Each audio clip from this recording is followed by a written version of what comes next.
નમસ્કાર ગુજરાત। આજના મુખ્ય સમાચારની અંદર પરેશભાઈએ કહ્યું એટલે પાકું ગુજરાત પર ફરી માવઠાનું સંકટ। સરકારનો મોટો નિર્ણય, બજેટમાં ખેડૂતોને લાગશે લોટરી। પીએમ કિસાનની રકમમાં થશે વધારો, મહિલાઓને મળશે મફત ગેસ સિલિન્ડર અને 300 રૂપિયાની સબસિડી। નીતિન ગડકરીની સૌથી મોટી જાહેરાત, વાહન ચાલકો માટે નવા નિયમો લાગુ। રાશન કાર્ડ ધારકોને મળશે હવે તહેવારની મોટી ભેટ। કેન્દ્ર સરકારની સૌથી મોટી જાહેરાત, હવે 300 યુનિટ મફત વીજળી મળશે। આયુષ્માન કાર્ડ ધારકો આપે ધ્યાન, આધાર કાર્ડમાં નવા નિયમો લાગુ। પાન કાર્ડ ધારકોને મળશે 5 લાખ રૂપિયા સુધીની લોન। જાતિ અને આવકનો દાખલો ઘરે બેઠા મળી જશે। સરકારે વર્ષ 2026 માટે કરી છે સૌથી મોટી જાહેરાત, ખેડૂતોને 2 લાખ રૂપિયા સુધીની લોન માફ થશે।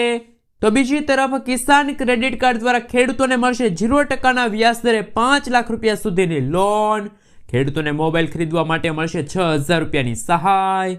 એસબીઆઈના ગ્રાહકો આપે ધ્યાન, વર્ષ 2026માં પેટ્રોલ ડીઝલના ભાવમાં થશે ઘટાડો। ભારતમાં વસ્તી ગણતરીની જાહેરાત, સોના ચાંદીના ભાવમાં થયો છે વધારો અને આજના સૌથી મોટા ખેડૂત ઉપયોગી સમાચાર જાણીશું આજના આ વિડીયોની અંદર। મિત્રો, દરેક સમાચાર, દરેક માહિતી જણાવીએ એ પહેલા ગુજરાતના જે પણ મિત્રો ચેનલ ઉપર જો પહેલી વાર આવ્યા હોય તો મિત્રો ખાસ કરીને વિડીયોને એક લાઇક કરી ચેનલને સબસ્ક્રાઇબ કરવાનું ભૂલતા નહીં। સાથે આજનો આ વિડીયો છે જેને અંત સુધી જોતા રહેજો। સૌથી પહેલા મિત્રો અત્યારના તાજા અને નવા હવામાન સમાચાર ઉપર નજર કરીએ તો પરેશભાઈએ કહ્યું એટલે પાકું ગુજરાત પર ફરી માવઠાનું સંકટ। જાન્યુઆરી મહિનો અડધો વીતી ગયો છે અને રાજ્યમાં ઠંડીનો માહોલ જામ્યો છે, ત્યારે હવે ગુજરાતના ખેડૂતો માટે એક ચિંતાજનક સમાચાર સામે આવ્યા છે। રાજ્યના જાણીતા હવામાન નિષ્ણાત પરેશભાઈ ગોસ્વામીએ જાન્યુઆરીના અંતિમ સપ્તાહમાં વાતાવરણમાં પલટો આવવાની અને કમોસમી વરસાદ એટલે કે માવઠું થવાની આગાહી વ્યક્ત કરી છે। પરેશભાઈ ગોસ્વામીના જણાવ્યા અનુસાર એક મજબૂત વેસ્ટર્ન ડિસ્ટર્બન્સ ગુજરાત તરફ આગળ વધી રહ્યું છે। હવામાનની સ્થિતિ સ્પષ્ટ કરતા પરેશભાઈ ગોસ્વામીએ જણાવ્યું છે કે જાન્યુઆરી મહિનાના ત્રીજા સપ્તાહમાં હવામાન બગડી શકે છે। ખાસ કરીને 21 થી લઈને 25 જાન્યુઆરી વચ્ચેના સમયગાળામાં રાજ્યના વાતાવરણમાં ફેરફાર જોવા મળશે। જોકે 5 દિવસ વરસાદ નહીં પડે, પરંતુ આ સમયગાળા દરમિયાન કોઈ પણ 2 દિવસ એવા હશે કે જ્યારે ગુજરાતમાં વાદળ છવાયા વાતાવરણ વચ્ચે કમોસમી વરસાદ, માવઠાના ઝાપટા પણ પડી શકે છે।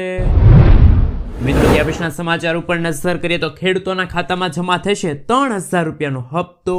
જો તમે પ્રધાનમંત્રી કિસાન સન્માન નિધિ યોજનાના લાભાર્થી છો તો આ સમાચાર તમારા માટે ખૂબ જ ઉપયોગી છે, કારણ કે પીએમ કિસાન નિધિ એ માત્ર તમને વાર્ષિક 6000 રૂપિયા આપવાની યોજના નથી।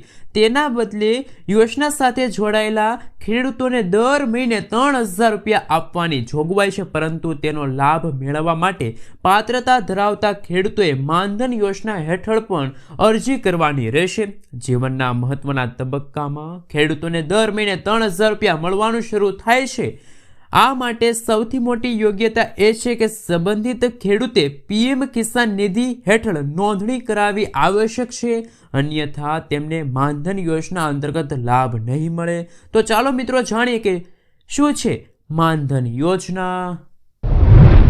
જે ખેડૂતો પહેલાથી જ પ્રધાનમંત્રી કિસાન સન્માન નિધિ યોજનાનો લાભ લઈ રહ્યા છે, 18 થી 40 વર્ષની વયના આવા ખેડૂતો માનધન યોજના હેઠળ અરજી કરી શકે છે। દર મહિને 3000 રૂપિયા પેન્શન મેળવવા માટે સંબંધિત ખેડૂતોએ પણ થોડો ફાળો આપવો પડશે, જેમાં ઓછામાં ઓછા 55 રૂપિયા અને વધુમાં વધુ 200 રૂપિયાનું રોકાણ કરવાની જોગવાઈ કરવામાં આવી છે। જે પછી જીવનના મહત્વપૂર્ણ તબક્કે સંબંધિત રોકાણકારને દર મહિને 3000 રૂપિયા પેન્શન મળવાનું શરૂ થશે। જો કોઈ કારણસર રોકાણકારનું અર્ધ વચ્ચે અવસાન થાય તો તેમની પત્ની અથવા તો બાળકને આ પેન્શન આપવાની જોગવાઈ કરવામાં આવી છે। મિત્રો, ત્યાં પછીના સમાચાર ઉપર નજર કરીએ તો બજેટમાં ખેડૂતોને ઘણી બધી અપેક્ષા છે। વર્ષ 2026ના બજેટ પહેલા ખેડૂતોમાં પીએમ કિસાન સન્માન નિધિ યોજના અંગે મોટી અપેક્ષા ઊભી થઈ છે। હાલમાં યોજના હેઠળ યોગ્ય ખેડૂતને વર્ષમાં કુલ 6,000ની સહાય 3 હપ્તામાં મળે છે, પરંતુ ખેતીના વધતા ખર્ચના કારણે અનેક ખેડૂત સંગઠનો હવે આ રકમ 8,000 સુધી વધારવાની માંગ કરી રહ્યા છે. નિષ્ણાતોના મતે સહાય વધવાથી નાના ખેડૂતોને રાહત મળશે અને ગ્રામીણ બજારમાં પણ નવો જીવ આવશે. જોકે સરકાર તરફથી હજુ સુધી કોઈ અધિકૃત સંકેત નથી. મિત્રો, ત્યાં પછીના સમાચાર ઉપર નજર કરીએ તો દેશની ગરીબ અને જરૂરિયાતમંદ મહિલાઓ માટે કેન્દ્ર સરકાર તરફથી રાહતના સમાચાર સામે આવ્યા છે. પ્રધાનમંત્રી ઉજ્જવલા યોજના 3.0 અંતર્ગત નવા આવેદન લેવાની પ્રક્રિયા ફરી શરૂ કરી દેવામાં આવી છે. આ યોજનાનો મુખ્ય ઉદ્દેશ મહિલાઓને લાકડા અને છાણાના ધુમાડાથી મુક્તિ અપાવી અને સ્વચ્છ ઇંધણ પૂરું પાડવાનો છે. આ વખતે સરકાર દ્વારા આ યોજનામાં અનેક નવા લાભો ઉમેરવામાં આવ્યા છે. નવા નિયમો મુજબ પાત્રતા ધરાવતી મહિલાઓને મફત LPG ગેસ કનેક્શનની સાથે ફ્રી ગેસ સગડી એટલે કે ચૂલો અને પ્રથમ સિલિન્ડર બિલકુલ મફત આપવામાં આવશે. એટલું જ નહીં, હવેથી દરેક રિફિલ પર 300 રૂપિયાની સબસિડી સીધી મહિલાઓના બેંક ખાતામાં જમા કરવામાં આવશે. મિત્રો, ત્યાં પછીના સમાચાર ઉપર નજર કરીએ તો સૌથી મોટા સમાચાર સામે આવી રહ્યા છે. BPL રાશન કાર્ડ ધારકો માટે કેન્દ્ર સરકારની 5 સૌથી મોટી યોજના. સૌથી પહેલાં ઇન્દિરા ગાંધી રાષ્ટ્રીય વૃદ્ધા પેન્શન, જેમાં 60 વર્ષ અને તેથી વધુ ઉંમરના વરિષ્ઠ નાગરિકોને સહાય આપવામાં આવશે. જેઓ BPL પરિવારના છે, જેમની ઉંમર 60થી લઈને 79 વર્ષ હોય તો તેમને દર મહિને 200 રૂપિયા આપવામાં આવશે. તેમજ 80 વર્ષ કે તેથી વધુ ઉંમરના વૃદ્ધને દર મહિને 500 રૂપિયા આપવામાં આવશે. ત્યાર પછી ઇન્દિરા ગાંધી રાષ્ટ્રીય વિધવા પેન્શન, 40થી 79 વર્ષની વયની વિધવાઓ કે જે BPL પરિવારના હોય તો તેમને દર મહિને 3,000 રૂપિયા મળે છે. 80 વર્ષ કે તેથી વધુ ઉંમર હોય તો દર મહિને 500 રૂપિયા મળે છે. ઇન્દિરા ગાંધી રાષ્ટ્રીય વિકલાંગતા પેન્શન, ગંભીર અથવા તો બહુવિધ અપંગતા ધરાવતા 18થી 79 વર્ષની વય ધરાવતા BPL વ્યક્તિઓને દર મહિને 300 રૂપિયા અને 80 વર્ષથી વધુ ઉંમરના વ્યક્તિઓને દર મહિને 500 રૂપિયા મળે છે. રાષ્ટ્રીય કુટુંબ લાભ યોજના, જો BPL પરિવારના જેમની ઉંમર 18થી 59 વર્ષ હોય અને કમાતા સભ્યનું અવસાન થયું હોય તો પરિવારને 20,000 રૂપિયા એક સાથે સહાય આપવામાં આવે છે. અન્નપૂર્ણા યોજના, જેમાં પાત્રતા ધરાવતા પરંતુ પેન્શન ન મેળવતા વૃદ્ધોને દર મહિને 10 કિલો મફત અનાજ આપવામાં આવશે. મિત્રો, ત્યાં પછીના સમાચાર ઉપર નજર કરીએ તો સૌથી મોટા સમાચાર. સરકારનો મોટો નિર્ણય. ગુજરાતના જુદા જુદા શહેરોમાં ટ્રાફિક વ્યવસ્થા જાળવવામાં ટ્રાફિક પોલીસને મદદરૂપ થઈ રહેલા TRBના જવાનોને માદન વેતનમાં દૈનિક 150 રૂપિયાનો વધારો કરવામાં આવ્યો છે. ગુજરાત સરકારે સૌથી મોટો નિર્ણય લીધો છે. હવે ટ્રાફિક બ્રિગેડમાં ફરજ બજાવતા જવાનને દૈનિકના 300 રૂપિયાના બદલે 450 રૂપિયા વેતન ચૂકવવામાં આવશે. રાજ્ય સરકારના આ નિર્ણયથી રાજ્યમાં TRBમાં ફરજ બજાવતા 10,000થી પણ વધુ જવાનોને ફાયદો થશે. ઉત્તરાયણની ભેટ છે મિત્રો TRB જવાનોને મળી છે.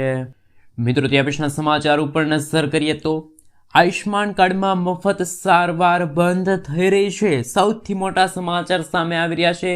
કેન્દ્ર સરકારની આયુષ્માન ભારત યોજના જે ગરીબ અને મધ્યમ વર્ગ માટે સ્વાસ્થ્ય સુરક્ષાનું મોટું કવચ છે, પરંતુ હવે તેના નિયમોમાં મોટા ફેરફારો કરવામાં આવ્યા છે. જી હા દર્શક મિત્રો, સરકારે સારવાર પ્રક્રિયામાં પારદર્શિકતા લાવવા માટે કડક વલણ અપનાવ્યું છે. નવા નિયમો મુજબ હવે દરેક લાભાર્થી માટે આધાર કાર્ડ આધારિત eKYC કરાવવું ફરજિયાત કરવામાં આવ્યું છે. જો તમારું eKYC બાકી હોય તો તમને નવું કાર્ડ ઇસ્યુ કરવામાં આવશે નહીં અને જૂના કાર્ડ પર પણ હોસ્પિટલમાં સારવાર અટકાવી દેવામાં આવશે. તો આયુષ્માન કાર્ડ ધારકો માટે કેન્દ્ર સરકારનો સૌથી મોટો નિર્ણય.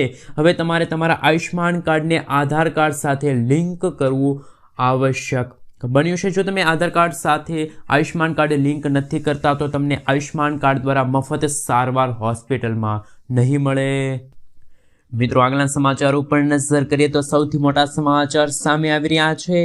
ખેડૂતોના દેવા માફને લઈને અગત્યના સમાચાર. ખેડૂતોની લોન માફી સમગ્ર દેશમાં સૌથી ચર્ચિત વિષય બની ગયો છે. વર્ષ 2026 ચાલી રહ્યું છે. બજેટ 2026ની જાહેરાત 1 ફેબ્રુઆરીના રોજ થશે, પરંતુ આપને જણાવી દઈએ તો ભારત દેશના ઘણા બધા એવા રાજ્યો પણ છે કે જ્યાં ખેડૂતોના દેવા માફ થયા છે. તો ગુજરાતના ખેડૂતોના કેમ દેવા માફ નથી થઈ રહ્યા? તો સૌથી પહેલા વાત કરીએ તો તેલંગાણાની સરકારે ખેડૂતોની લોન માફ કરી છે.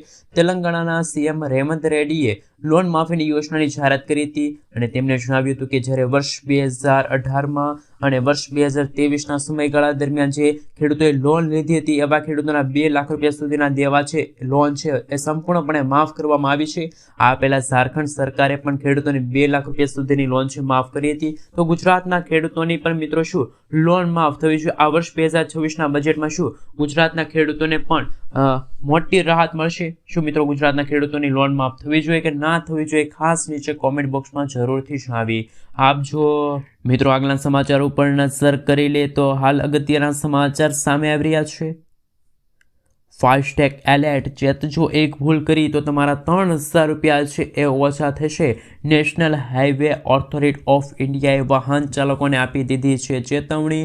જો તમે 4 વ્હીલર અથવા તો કારના માલિક છો અને હાઈવે પર ટોલ ખર્ચને ઘટાડવા માટે ફાસ્ટેગ એન્યુઅલ પાસ એટલે કે ફાસ્ટેગ વાર્ષિક પાસ ખરીદવાનું પ્લાનિંગ કરી રહ્યા હોય તો આ સમાચાર તમારા માટે હાલ ખૂબ જ અગત્યના છે. તમારી એક નાનકડી એવી ઉતાવળ અને નાનકડી એવી ભૂલ તમારા આર્થિક રીતે મોટો ફટકો પાડી શકે છે, જેમાં સસ્તા દરે અથવા તો સરળતાથી વાર્ષિક પાસ આપવાના બહાને લોકોના ખાતામાંથી પૈસા છે એ શેરવી લેવામાં આવે છે. સહેજ પણ બેદરકારી રાખી તો તમારા ખાતામાંથી 3000 રૂપિયા છે એ ઓછા થશે. નુકસાન પણ થઈ શકે છે. તો વાહન ચાલકો માટે national highway authority of India દ્વારા મિત્રો સૌથી મોટા અને અગત્યના જાણકારી માટેના સમાચાર છે બહાર પાડ્યા છે. મિત્રો આગળના સમાચાર ઉપર નજર કરીએ તો જે પણ ખેડૂત મિત્રોને હવે સ્માર્ટફોન ખરીદવો હોય તો એમના માટે કેન્દ્ર સરકારે મારી યોજના પોર્ટલ શરૂ કર્યું છે, જેમાં ખેડૂતોને 6000 રૂપિયાની આર્થિક સહાય મળશે.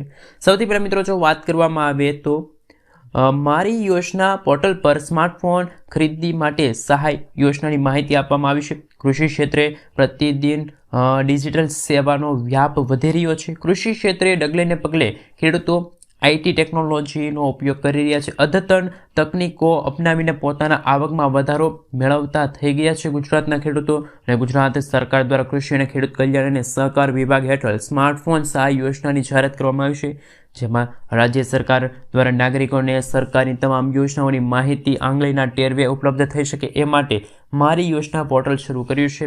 આ યોજના દ્વારા આ પોર્ટલ દ્વારા રાજ્ય સરકાર તમામ યોજનાઓની માહિતી, અરજી કરવાની લિંક અને જરૂરી લાયકાતોની સહિતની ઝીણવટભરી વિગતો સરળતાથી ખેડૂતો મેળવી શકે એ માટે ખેડૂતોને સ્માર્ટફોન ખરીદવા માટે છે એ 6000 રૂપિયાની સબસિડી છે એ આપવામાં આવે છે. મિત્રો ત્યાં પછીના સમાચાર ઉપર નજર કરીએ તો નીતિન ગડકરીની સૌથી મોટી જાહેરાત. કેન્દ્રીય મંત્રી નીતિન ગડકરીએ ફરી એકવાર દેશમાંથી 36 કરોડ જેટલા પેટ્રોલ ડીઝલના વાહનો બંધ કરવા માટે નિર્ધાર વ્યક્ત કર્યો. શું છે આ સમાચાર એમના વિશે વાત કરીએ તો ભારતમાં પેટ્રોલ ડીઝલના વાહનોમાંથી શું મુક્તિ મેળવવાનું શક્ય થશે? જવાબમાં નીતિન ગડકરી કહ્યું છે કે 100% શક્ય થશે, પરંતુ તે થોડુંક મુશ્કેલ છે પણ અશક્ય નથી.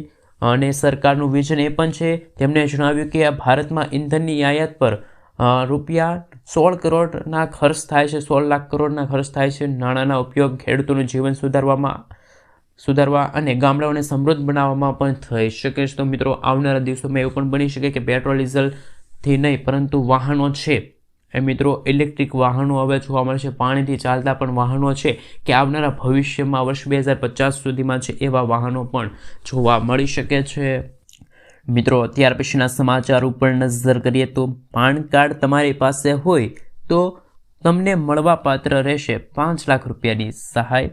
હવે માત્ર પાન કાર્ડના આધારે 5 લાખ રૂપિયા સુધીની પર્સનલ લોન છે એ મેળવવી ખૂબ સરળ, કારણ કે ડિજિટલ યુગમાં બેન્કોમાં તમારા પેપર વર્કના બદલે તમારા સિબિલ સ્કોરને વધુ માન આપવામાં આવે છે.